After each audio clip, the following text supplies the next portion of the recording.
even when owners are ready to part ways with their baby, there is still a strong attachment, and there is pride. Look at what I've done. Look at what I was able to build. And I think it's important to make sure that if you think it's really important that there are members of your family that are staying, and that it's important for you that they are looked after, and that your key staff is looked after your departure, bring it to the discussion. Bring it to the discussion with the buyer. Even make it part of the deal structure if that will make you feel better, because otherwise that can send your emotions, and it can send things spinning in all sorts of directions, and you don't want that to interfere necessarily with the transaction.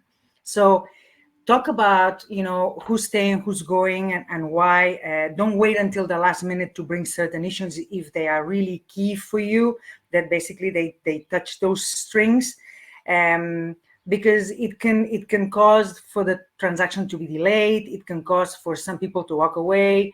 It can, see the window of opportunity close, and likewise, if you want to stay, I mean, if you are one of those sellers that say, I'm gonna sell the company, but I'm gonna remain, maybe get an, equity, get an important role in the buyer entity, try to understand and talk about what's going to happen after the deal is closed, because you will have a say. I mean, if you take equity and you take a share in the company and you take an important role, obviously you will have a share in what happens, but you will have a boss. You will not be decision maker, and you will be given objectives. I mean, if you're on an earnout, I mean, even more so.